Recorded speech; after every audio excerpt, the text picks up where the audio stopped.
Let's hit the chairs. Let's hit the chairs. Okay, so Avengers Doomsday casting announcement, afterthoughts. Obviously, I don't know why I did this, but I did like a 4-hour and 45-minute stream.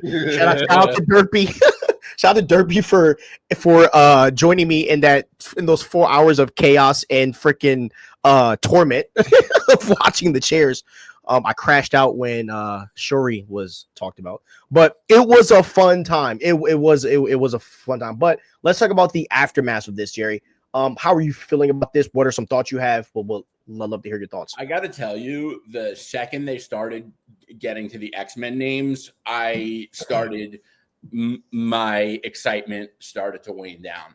I don't like that all the old X-Men are coming back, and now I'm really torn because, and don't get me wrong, I love the old X-Men movies. I grew up on those. I still think it's going to be a good movie. It's just like, I feel like, and this is something I have been vocal about for a long time, that I think that the fandom is too geeked out on cameo porn. And I think that I think I love No Way Home, but I have problems with No Way Home.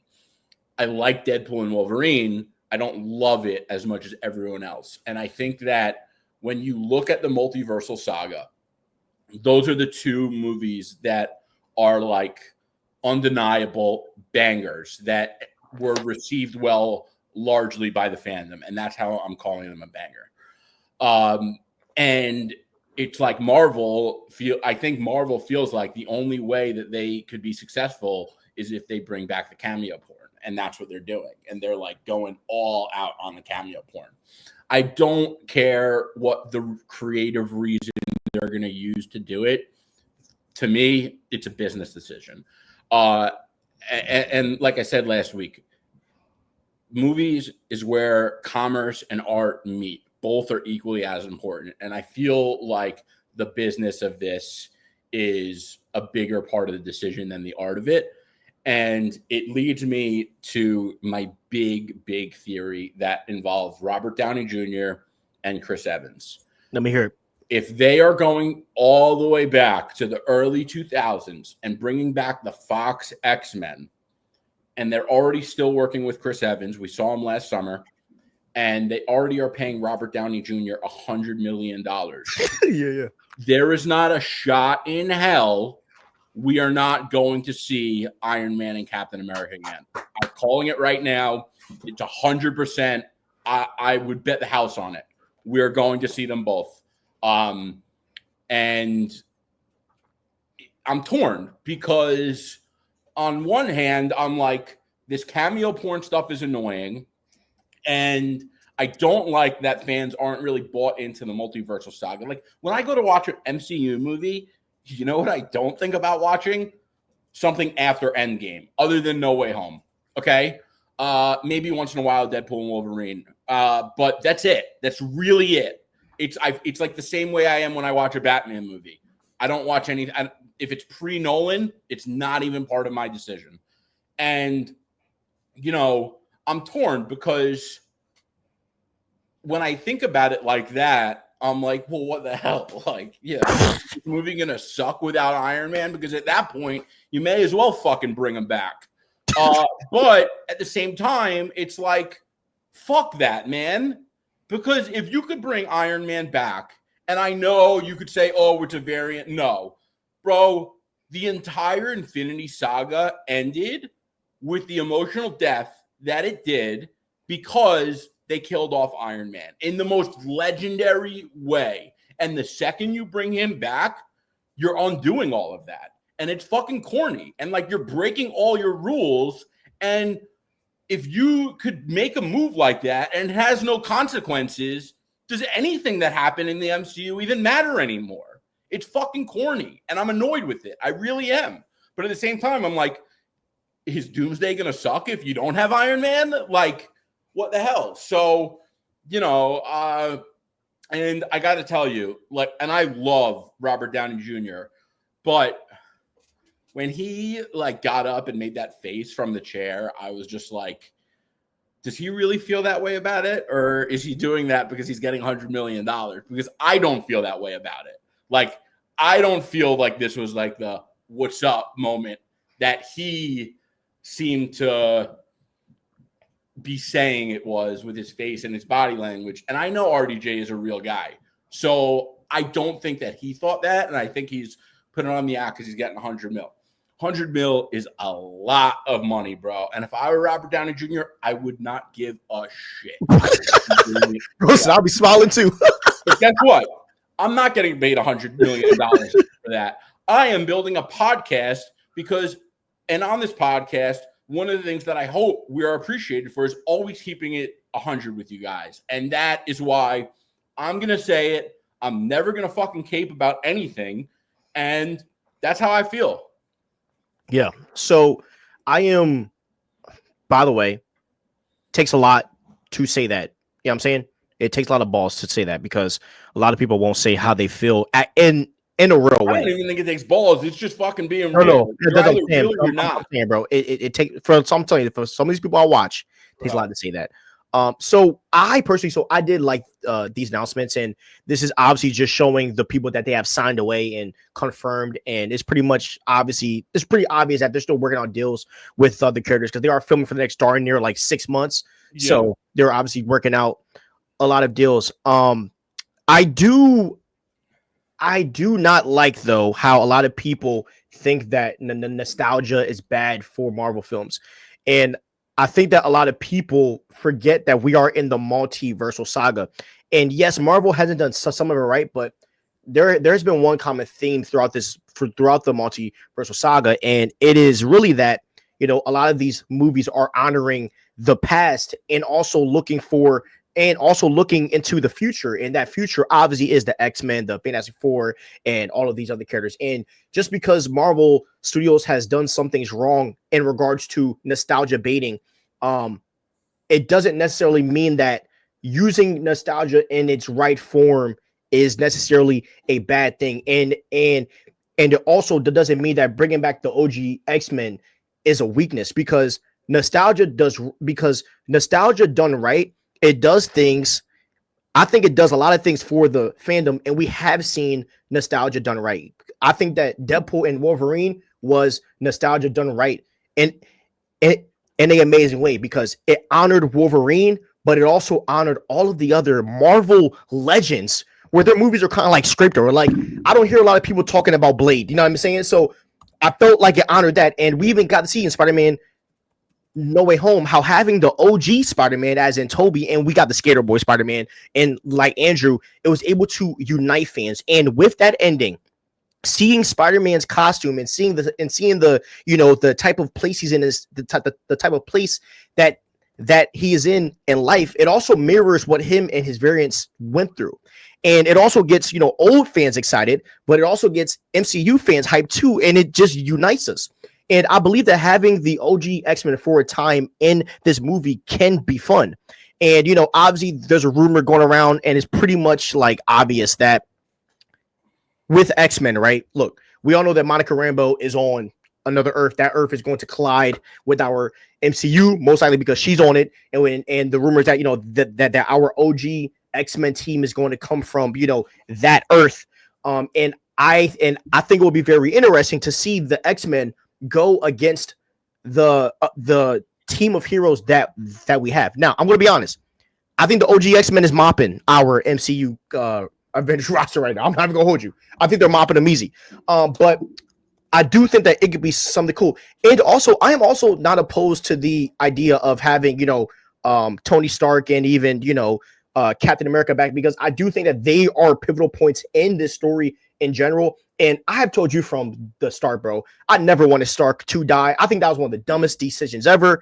And I feel like, you know, and I really think that you should have put them on ice, but you don't. But kind of like how they ended Captain America, that's how I think they should have done Iron Man. And like, I think you could have still got a epic ending with that happening. Because even if Tony Stark was like super like injured, he just could have been gone for a while, and then he comes back. So that's kind of where I'm at with a lot of these castings. I'm not against it because I can kind of see maybe like the vision that they are trying to build. And I also like the idea of like when we get these characters back, they're going to get actual comic accurate costumes, and they're actually going to be led down a really good path to act very well, in these films. And you and I have talked about the fact that these X-Men might be here for a short time in this film. Like we don't expect these characters to be here all movie, so I think it's going to be fun. So I do have another rumor that was from Alex, and I wanted to talk to you about it because he talked about Iron Man and Doctor Doom. I wanted to say something real quick about the nostalgia. Hey, go ahead, brother. I get that nostalgia is a big selling point, and I'm not against them using it, but the multiversal saga has pretty much been a flop of a saga. And I don't like that. Like, that's the one thing people are really interested in. I think it's a problem. I think it's a really big problem. And I agree. I'm torn on the Tony Stark death because right at that moment, I was like, that's a mistake. That's a mistake but it wasn't their choice at the time. Disney top brass didn't want to continue to pay RDJ, and RDJ didn't want to continue committing to the insane scheduling that he was on. Now, having said that, obviously they regretted that. Now they're offering him $100 million. But at the time, that was the logic behind it. Yeah. 6 years ago. Here's the other thing. I think they could have gotten away with it if they did the Fantastic Four, the first movie. They should have done Fantastic Four and then Spider-Man and boom. Or they 100%. Did do Spider-Man right away, but they gave us Far From Home, which is a palate cleanser, and you know how much I hate that term. Yeah. I don't know. I think this is a problem, and like I'm gonna say it because I think it's a problem. I think it's really bad, and I think that the chair stunt was 100% nostalgia bait. That was the whole point of the thing. All it was nostalgic names. So like. That thing was 100% nostalgia. So the thing that I don't understand with the fandom is that fandoms blame nostalgia, but we've only gotten, like, I'm trying to think in my mind, the only bad nostalgia content we got was one film, as in Doctor Strange. All of the other times that nostalgia was used, it worked to actually serve the actual story. Mm-hmm. Like nostalgia isn't the main reason why this phase have failed.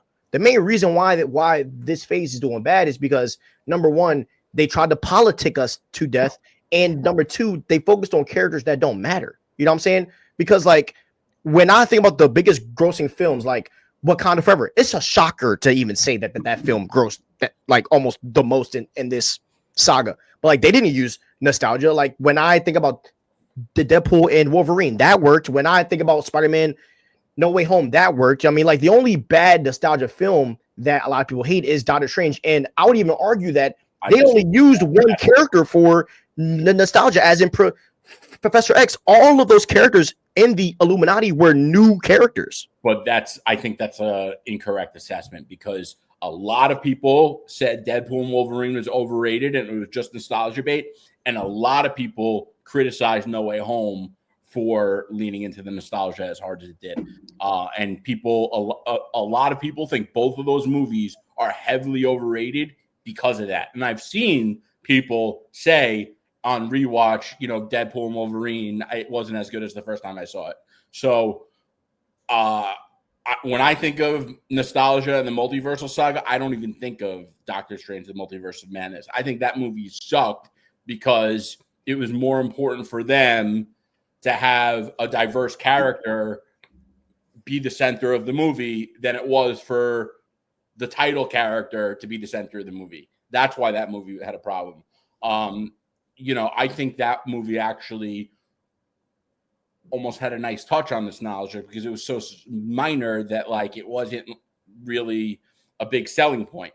I think people had a problem with how fast the Illuminati was killed off, but I don't think that had anything to do with nostalgia. It was just like, you brought all these cool characters into the movie and the movie sucked and we wanted to see more of that.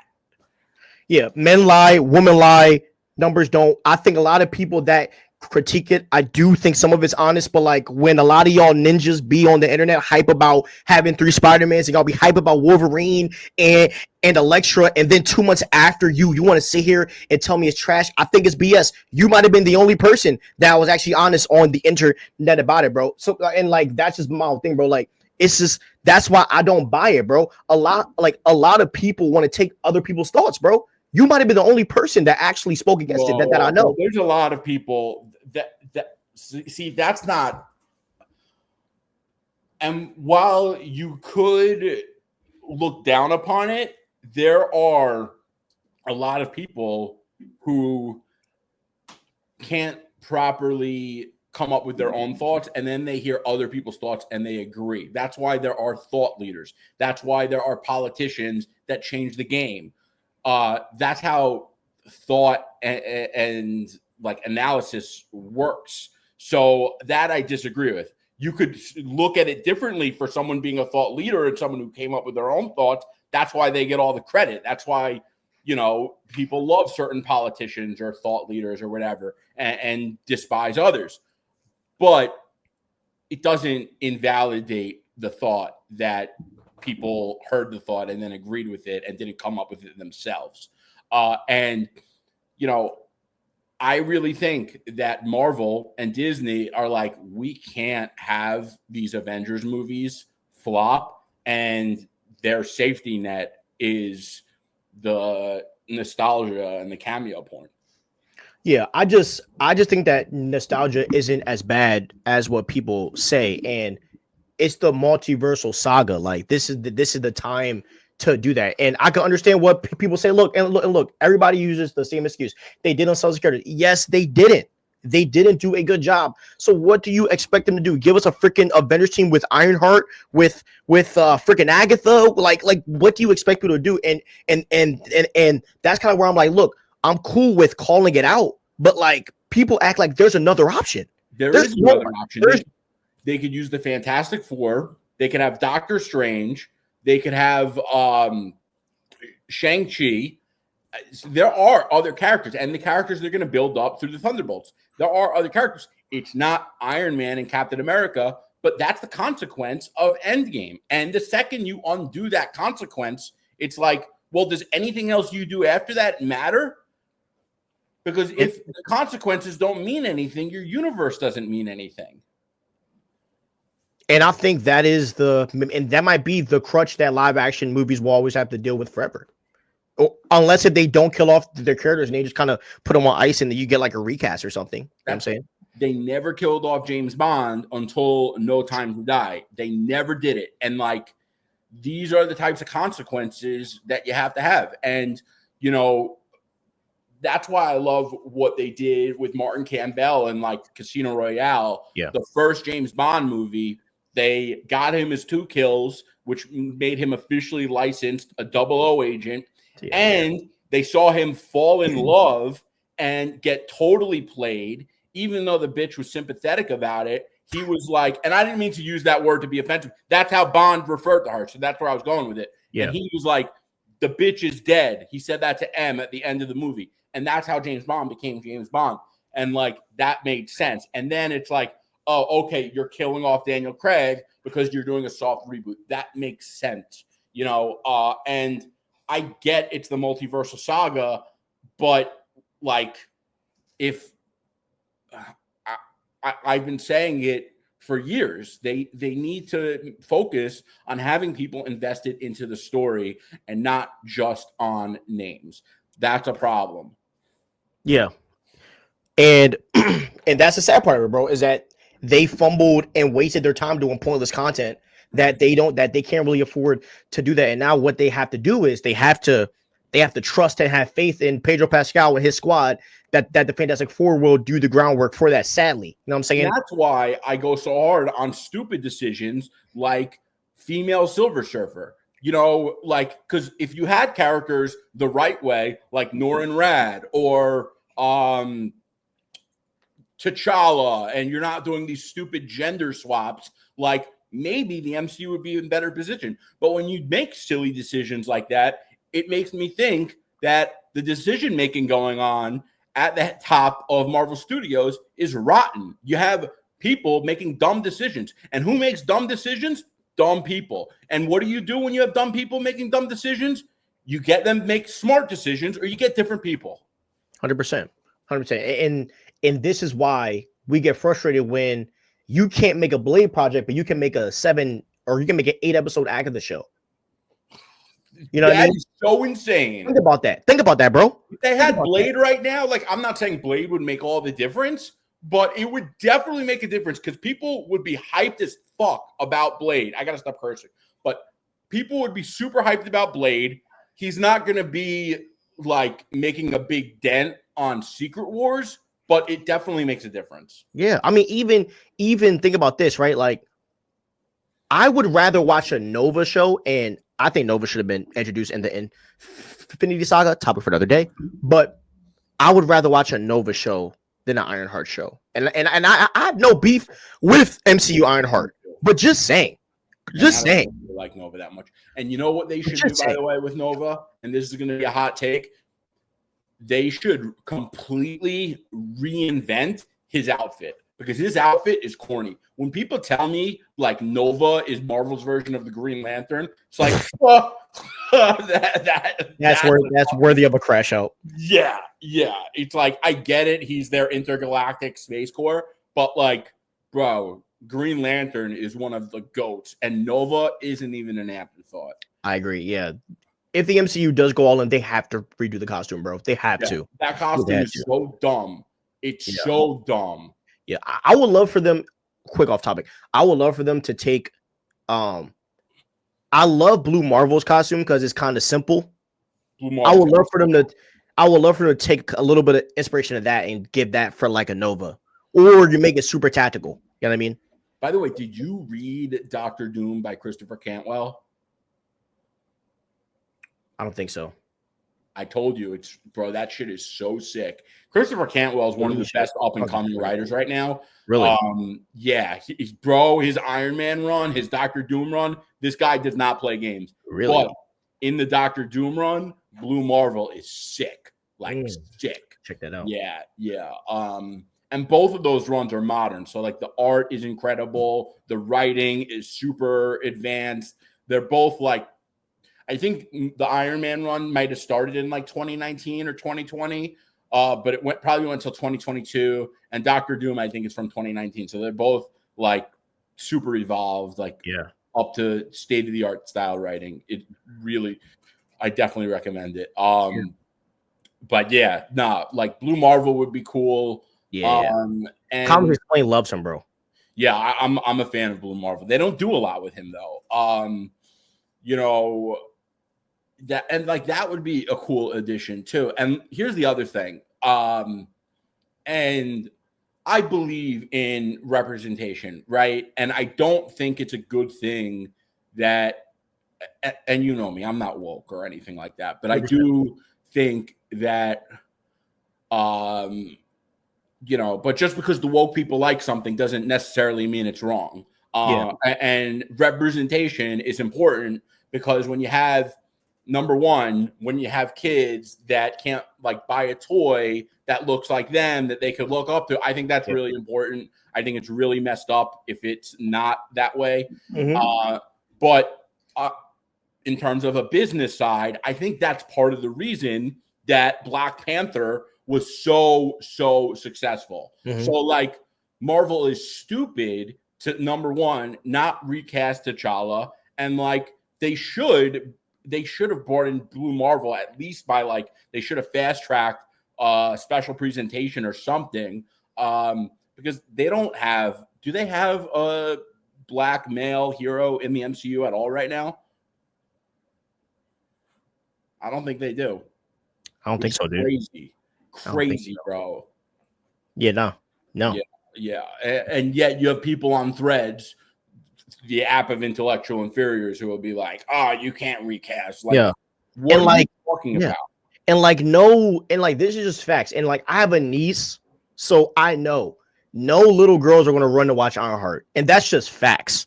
Like my niece is in her princess era, bro. Like she's obsessed with Elsa. You know what I'm saying? Right. Like that's just a reality. Like, you know what I mean? You gotta Maybe if she had an older brother that was like into Marvel, like when my sister, she's seen more James Bond than anyone else. Okay, like, Facts, bro. Facts. But if she didn't have me as an older brother, she wouldn't. Like, exactly. Yeah, exactly.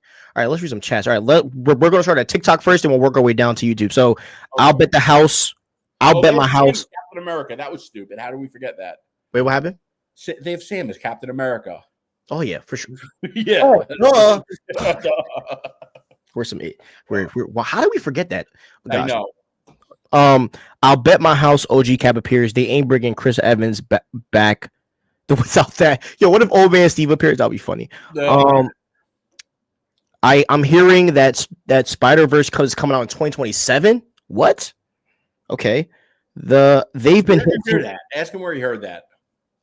Oh, Alex from the Cosmic Circus. Okay. He tweeted it. Yep. But it isn't confirmed yet. They've been hinting at bringing Cat back, saying he's living on the moon, bringing him up over and over. I don't think they said that though in the MCU. Because I would have remembered that if they said he's on the moon. Let's see. Dude, it's the multiverse saga. They can do variants for Tony. They can do variants for Tony. But if you were to do a variant for Tony, wouldn't you want to get another actor? But still, it's like, even though it's a variant, at the end of the day, that death had such big consequences that, like, if you could just bring someone in through the multiverse, that death is now made insignificant, and it makes you not really believe in deaths that haven't happened yet in the MCU, because we could kill off this big character, but then when we need him again for the business reason, we could just bring him in through the multiverse. Because guess what? You know what's still going to exist when it's not the multiversal saga? The multiverse. It's not like the multiverse just dies. Yeah. So it's still stupid.